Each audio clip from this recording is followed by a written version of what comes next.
What's up, Go enthusiasts? This week we have seen the grand finals of the Quzhou Lanke Cup commence. This is the first Quzhou Lanke Cup, by the way. Don't think I emphasized that last time, but this is the first time this particular world championship has ever been held. I covered Gu Zhihao's victory against Park Xingwan on his way here. I didn't cover any of Xing Jinso's games, but he won them all, of course. He is so good, and actually he said recently that he is focusing 100% on the World Championships. He will not try equally hard in all the tournaments, but focus as hard as he can on winning these gold crowns. So let's see the game, and let's see how well Xing Jinso can do when he's trying his very, very best. Okay, Xing Jinso is white, Gu Zhihao is black. The Chinese tournament, so it's Chinese rules, and that means Komi is 7.5. Usually we think weight is slightly favored in this kind of game. We have some interesting Jisekis off the bat. You have the small Shamari in the upper right. Normally we don't see that very often these days, but it's become popular again. I think just pros are tending to like it a little bit more. I don't even think AI necessarily is saying is better, but just a lot of professionals seem to enjoy playing that shape. And then we have the one space high pincer, the original move here by black. This one has always been popular. And there's many, many different responses to this one. One of the ones in fashion that I learned is this response. But Xing Jinso plays the Tenuki response, which is pretty cool. It means that normally when you play the one space high pincer, it's the most powerful attack, and black should be able to cover like this. And then although white can save in the corner, usually it's considered the shape is a little bit worse for white than black. Like black shape should be nice to be able to link up all your stones, make a wall like this. But since white already has an enclosure in the bottom left, black would have a hard time building off of a wall facing the bottom side. So black instead chooses to take the territory and try to launch an attack. And white plays the diagonal. Yeah. If you play just the extend off, that's fine, but you're going to be a little bit heavy. In this one, the point is that you can try to make some eye space as you run out. When black plays here, there's a good move, which is to play the knight's move now. And it means that if white can play the star point next, white will have already made a tiger's mouth and be on his way to making some eyes as he runs. That's why black should play an empty triangle, breaking that potential white eye shape, and at the same time harassing the white connection. It's kind of hard to connect these groups together. White should push like this, black and Hane, and white can link up with an empty triangle like this. It's also possible to switch to this side. This is fine as well, but Xing Jinso chose instead to play the connect here, which causes an interesting variation from here. Black should play the descent, because if white doesn't prevent black from linking up, the corner would be so strong, it would be nice, and also the side would be so strong, and black would have so much territory, and the white group would be quite weak. So white needs to play here, and it really showed that the corner is weak for this variation to work, but it can work. Xing Jinso can cover with the shoulder hit and the extend like this. Black would be too painful to just run on the second line. In the game, black pulls back here. You may want to cut like this. I mean, if you cut like this, the cutting stone can't be captured, but the other stone here, that one can be captured. And this variation would be bad for black. Just allowing your opponent to get a Panuki is rarely going to let you take control of the fight. And the bottom side is not enough compensation for this white group becoming that strong, and the three stones becoming that weak. So it makes sense for black to save in the corner and prepare to do a larger attack on white later, but most players I think would rather play here than the diagonal. So why is it that the diagonal move back is better? It's like a more conservative move. You can say it's helping black's life and death problems. That's definitely true. But I think the main reason why you should not play this kind of move in such a situation is that normally later in endgame, you're still going to treat this as white's sente, right? Like normally this is just what white should get. Then white has a little bit more help to launch himself into the right side later. You can see that first line stone at t5, that one which was sente against the black corner, I mean, not really, but at least a little bit forcing against the black corner, it's helping white to break the right side later. So by pulling back here, Black prevents this kind of stone from ever having an effect on the bottom right. And that means that white will have a harder time making some sort of miai or double threat against the two black sides. So in general, if you want to be defending your corner, you shouldn't be so stubborn to get a little bit of extra points if you're still interested on the other side. Okay, game goes on. White defends on the bottom side. If he wouldn't do this, then black could start to launch some pincer attack on this white group. This one, it outlines a little bit of territory and a direction to run for white. It's very nice and safe. And black chooses to defend his own stones on the right side, building some right side territory, making sure these stones can't be pincered, and trying to help control and help add to some power of fighting against this bottom right group. But white doesn't care. He goes and plays another big move over here, and we're going to see this game all the time. Shinjin-so is going to leave his groups on the precipice, so close to being very weak and to being a major source of loss for Shinjin-so, but not quite there. In the game, Quzhou tries to attack. He's a very good attacker, and this is a very common, good way to press your opponent, because when you play and attach against this stone, where your attachment is facing an area where they really, really need to play some more moves, so in this case, their white group, it makes this sort of double problem for white, where if black can continue to play on the bottom side without white answering, let's say white would just play here, black's hane here is so nice. Black can start to make himself some room on the bottom side, and it's very good to be the person putting your opponent in just two liberties rather than being the person in lower liberties. So when you attach like this, normally you're going to see your opponent respond somehow, but as they respond, because of the direction of this attachment, black will naturally be getting stones towards the weaker area. So you can see black manages to get 4 stones almost in a row against this weak group that Shinjin-so left earlier. It seems like it should be very good for black. But Shinjin-so knew what was happening. He plays a bamboo here, which very well affirms his connection in this area. Black has to make sure his attacking stones are safe. He has to save those 2 stones like this. And then Shinjin-so can make another bamboo. And the attack kind of fizzles. Black can turn here, but white can still jump out. And this white would not be surrounded. Basically, there's no punch at the end. There's no clear moment where black is like, haha, I got you. Then didn't white just get a little bit more on the bottom? You remember this started with black attaching and white getting a very nice thick shape on the bottom side, getting a little bit more territory than he originally had confirmed. If black can't punch, this should be good for white. And this is a very common way that the high-level players try to win, is they leave their groups and their weaknesses on the very edge of being relevant, and they try to bait their opponent in. Hey, do you think you can attack me there? If you can attack me there, it could be good for you, but if it doesn't quite work, maybe I'm going to gain by getting the better shapes.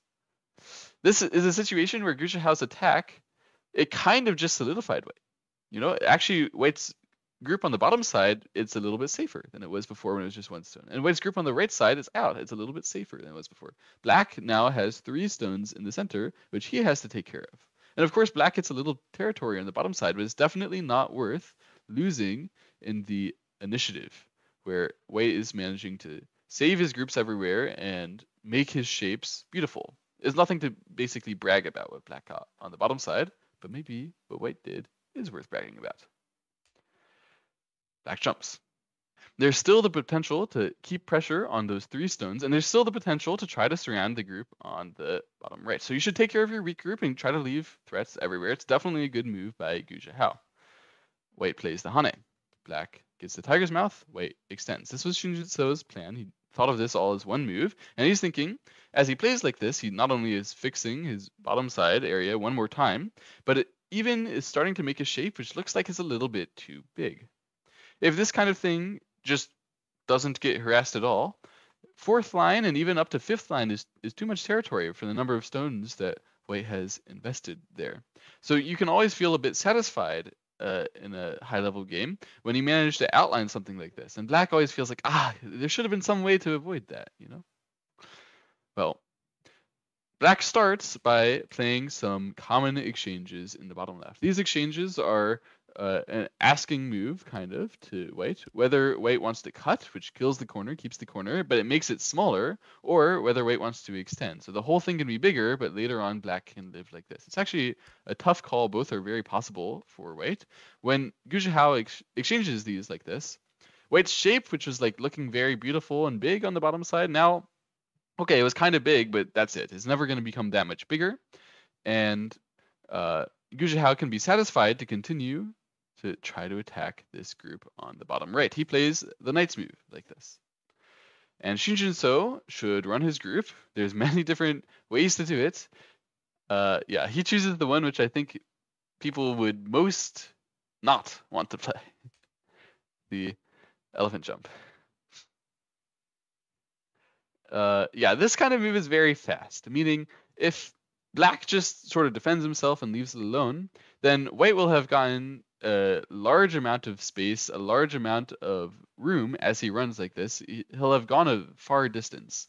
So normally when your opponent does something like this, which is just so far, but leaves some cut behind, the proper way to challenge them is to cut like this and say, hey, you know, that stone, you can't connect back to it, right? I mean, there's no way that white can save that stone as is right now. But Shinjin-so has a plan. He's going to play here.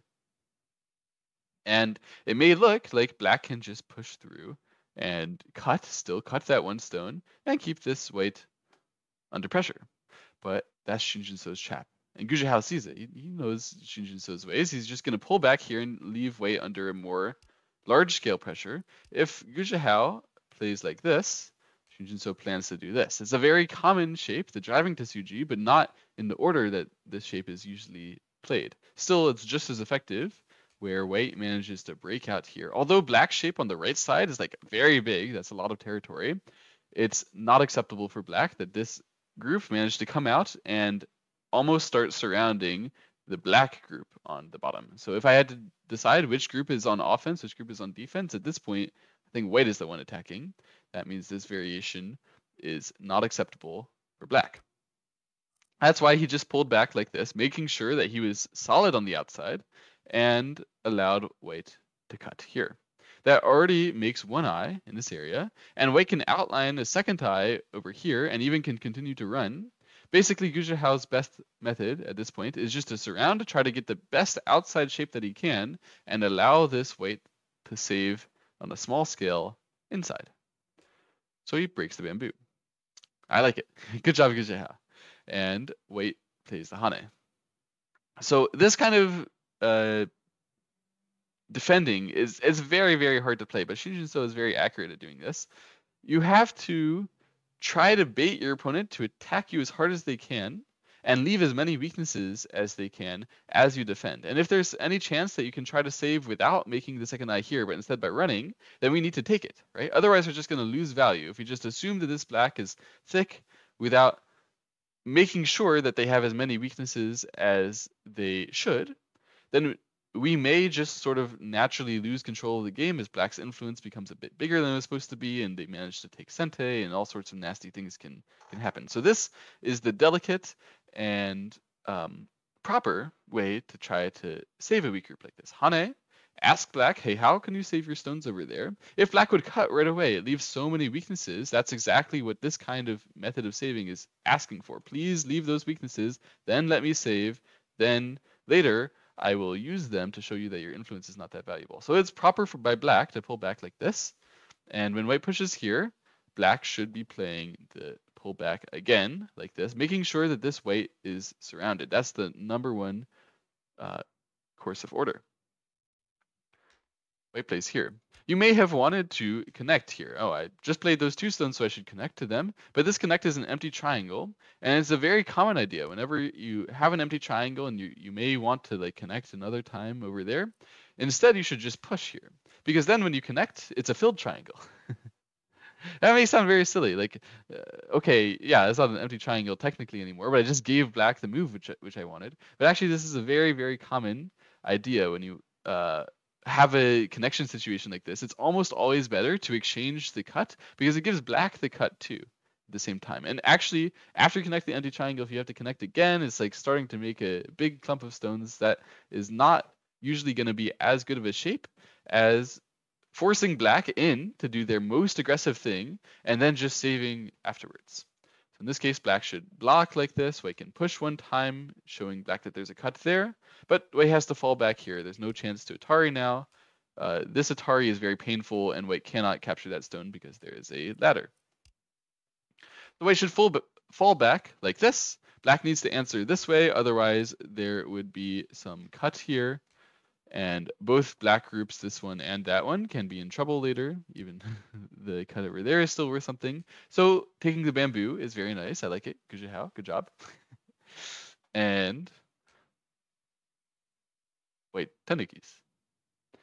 But white didn't finish living. Of course, like connecting there was great. Like we were leaving the pressure and all this, but white didn't finish living. This is not locally alive. Black can play here. Then if white tries to live, you can see that's not big enough.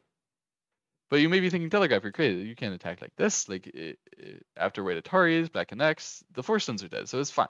But black has a method to respond to this Atari. It's Atari underneath, like this. Then if white captures, and it goes like that, this white group is dead. Uh-oh. So what am I supposed to do? Well, there are some ways to handle this. So one thing that white can do is play this one now, and black needs to continue to connect under. Again, if white captures any time, then black will try to squeeze. So white will try to break through and show, hey, your squeeze is difficult to enact. White can try a cut now. Then if black Ataris here, there's an Atari here, this move, and suddenly this black group is dead. So white is safe. So that would be great. If white plays this cut, black would not try to capture that 1 stone, but instead try to capture these 4 stones. You can see that's a snapback. White can Atari here. And at this moment, white can tenuki. That's the critical part, I think, here. If white can tenuki now, this is the reason why Shinjin So decided that he could tenuki. Normally this kind of living is not a good sequence because black became that thick there and that thick there. Normally if you live like this, it's like, whatever, dude. It doesn't really matter to live if it's going to be giving black this much power, this much cash as he does so.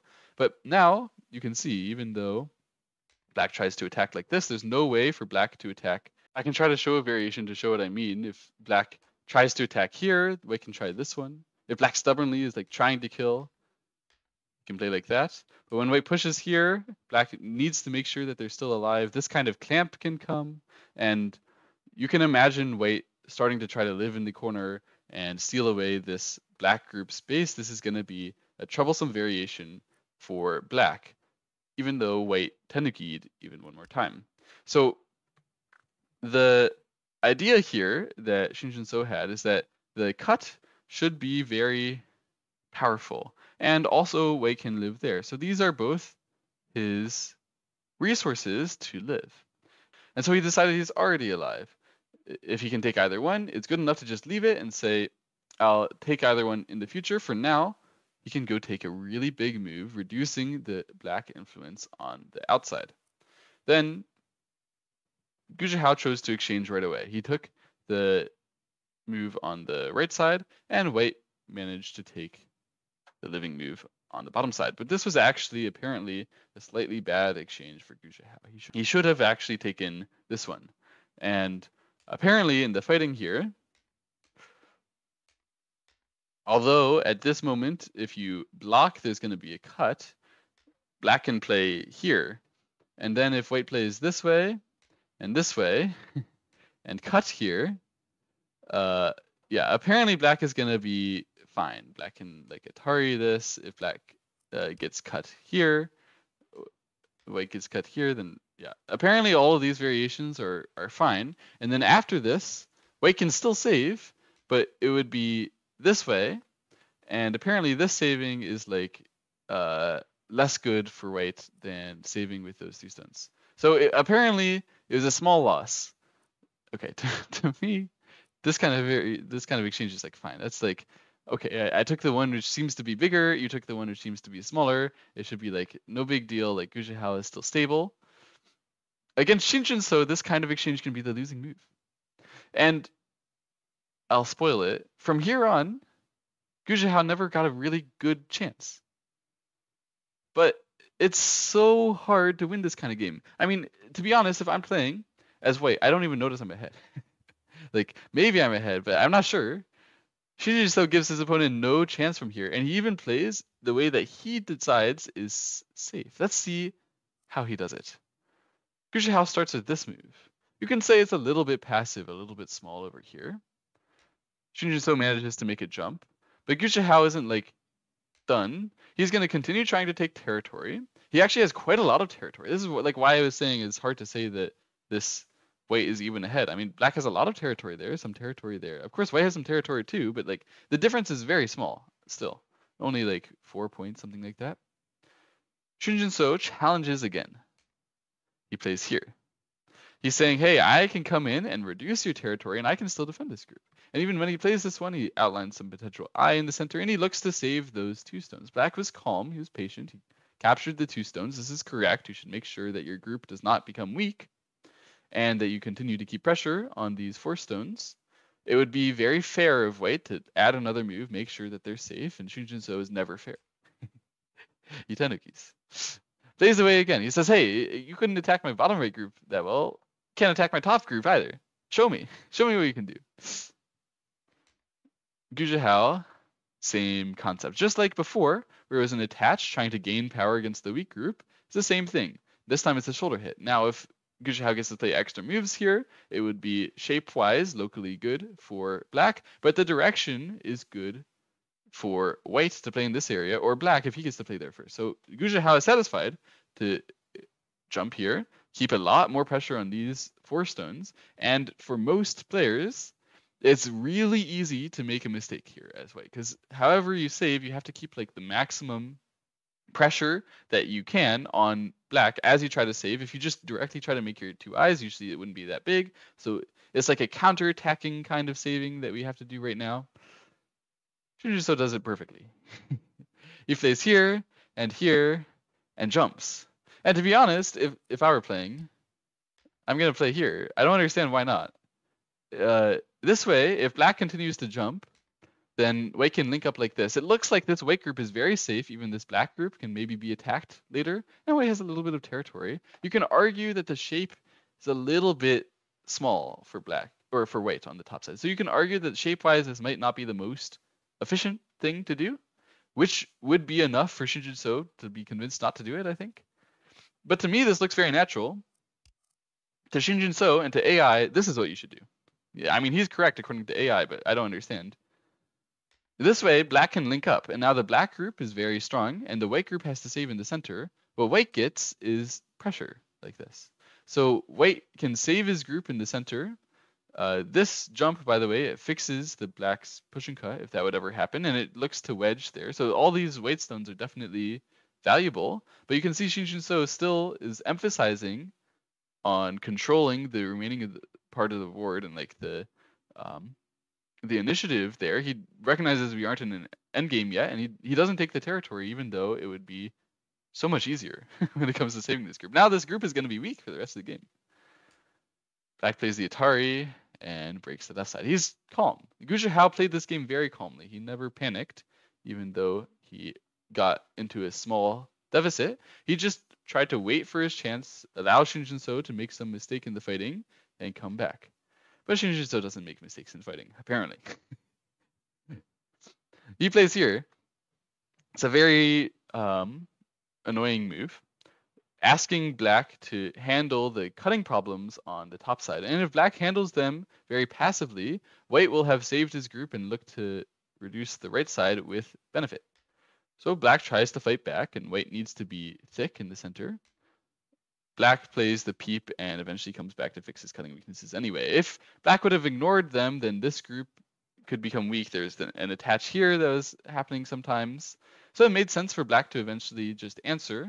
But white managed to get a little bit more power with his group in the center. It does mean that the cut here is more valuable now that white is further committed to the right side. So white tries to defend it this way, maybe this is Quzhou Hao's one chance right here. Because this is a little bit over the line. Shinjin-so never is passive, never. And here it would be slightly passive, but much easier to play like this. Just save your group, no big deal. And white will outline some territory here. There's no cuts of any sort. But this move, there's a problem. It doesn't really reach into those 2 stones and threaten to save them.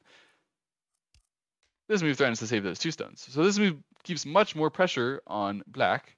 The white shape is just quite a bit thinner at the same time. So maybe this is black's one chance to try to strike. And Quzhou Hao takes it. He comes in, he peeps from this side.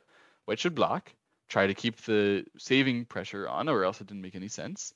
And black plays here, trying to make this double peep more forceful.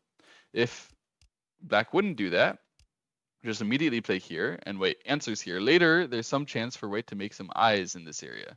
So when black exchanges this, after this one, if white will still answer, then black has taken away some of white's eye space. But white doesn't answer.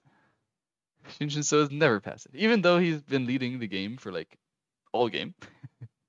Never passive. Still, he fights back, leaving his cut there, which could very well lead to the demise of his top side stones or his right side stones. But at the same time, what he's doing, running out this way, this could lead to the demise of the black center stones or the black bottom stones. It's crazy to see how Shinjin-so tries to win a one game. Most players are patient. Oh, I'm leading a little bit, then let's play a calm game. I'm going to play the moves which I think I need. I'll let you play the moves which you think you need. And we're going to go to an end game. And then I'll try to use my end game advantage to win the game. But Shinjin-so doesn't feel confident in that kind of game as much as he feels confident in this kind of game. This kind of game is the one where all the groups are in danger. The black group on the bottom side, the black group in the center, the white group on the top, the white group the white group on the left, the black group on the left, like everything. Everything can die. And that actually means that the ideas are all very, very violent. And one of Shinjin-so's best qualities, maybe his best quality before he became the top player in the world, was his reading. Once he became the top player in the world, now he says like, oh, my end game is the best, or oh, my strategy is the best. But he still has just as good reading as when he was number 5 in the world and thought reading was why he was better than all the other players. So to win a one game for Shinjin-so, it's actually more clear to go into the game where he's winning by 10 points, but has to kill something. And this variations can be very long, 50, 60 moves, something like that. Then the variation where he goes in, he's winning by 4 points, but everything is dry and there's not so many opportunities to make a mistake. This kind of variation, there's so many opportunities to make a mistake, but Shinjin-so doesn't. And the way he does it is crazy too. Black plays this one. It means black is surrounding these white stones, and it's hard to connect out. So if these stones are just surrounded by themselves, white is dead. It's over. But white has some counter pressure. He can push a couple times. Black has a lot of cutting points here. Black can't just connect. White would push and make a double threat. So black needs to push this way. And it looks like white has gotten himself in some hot water. It looks like this is a sort of situation which you wouldn't want to handle. But Shinjin-so pushes and cuts. Actually, he took a long time here. It was very interesting to watch. The other option is to wedge. This one also looks good. Definitely looks playable. If black Atari is here, then this is putting pressure on those 2 stones. If black saves them, then this group of black would die first. So the way that this variation would likely go is something like Atari here, connect this way, and eventually here, this black group will be able to capture something on the bottom side. I can show a variation. And here, and in this variation, black will capture those white 3 stones before he gets captured in the center. If I do this properly, let's see, it should be this way and here. Black can capture like this. White can play here. Black can capture. You can see that white saves his group in the center in Sente. Black saves his group, most of it. And then white can continue to try to attack on the right side, on the left side. But Shinjin So thought that attack is less clear than this attack. This attack is going to be crazy. This one means Shinjin So plans to capture this black or this black. And already he is sealed off here. Most players in a winning game won't go for that. They're like, oh my god, I'm sealed off and dead, and I have to capture either one of these groups, which looks like they can maybe run.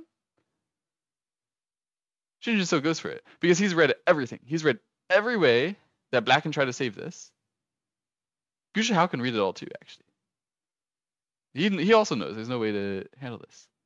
Either this black group will die or that black group will die.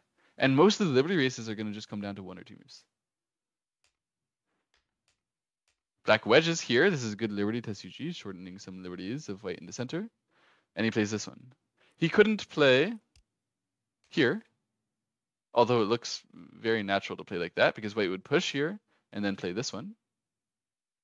And then if black turns and does this, this white could be in trouble if it didn't have this move.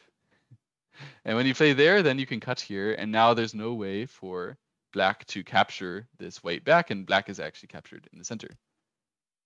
That's just one small tidbit of what they're reading. Quzhou didn't play like that. He played this one. And then white had this move. And then Quzhou played here. They both read it out. Quzhou knew he had to connect. White can connect this way. Then you can't capture those stones before the black stones are captured. So black has to try to run them out. He plays the wedge. He plays the Atari. He plays the Atari here. This is because if you would play directly this one, then white would be able to connect here. And when this happens, connect here. And this whole black would be dead. Actually, it would lose the Liberty race against this white, although maybe I should jump here instead. Small detail. It's hard. It's hard. So black played this to force white to connect first, and then play the Atari this way. This means that he can save. So black managed to save the group in the center. White still has the other target. He plays here. Black should connect, but this is all sente because black needs to kill this white group to win. White exchanges this. That's just for his liberty, and then he plays here. This white group in the center has like 10 liberties. He just needs to make sure this black group won't live and will have less than 10 liberties, and he's fine. He gets the first move, so he just plays the clamp. After this, Quzhou resigns. He's actually going to lose by 2 liberties, I think, in this liberty race between this black and that white. What a dominating game. Shinjin So is uncapturable. 2 very strong attacks. If it were me playing, I have no idea what to do when I get attacked like that. But Shinjin So finds exactly, here, details. And if Shinjin So made one mistake this game, any mistake at all, it was probably this move being a bit too greedy. A bit too greedy. Maybe a bit over the line. Maybe white was supposed to save his group here first. Just play here. Be solid. Wait. Be able to use the weaknesses over there later if he wants. But the way that it worked, this was like one of the winning moves, right? It made Quzhou just play here, and then Shinjin So just to control the game. It's so hard to beat this guy. I have no idea how he does it. It seems effortless. What a game. And thank you for watching. I'll see you guys again next week for my recap of Game 2 in the Quzhou Lanke Cup Grand Finals. Bye.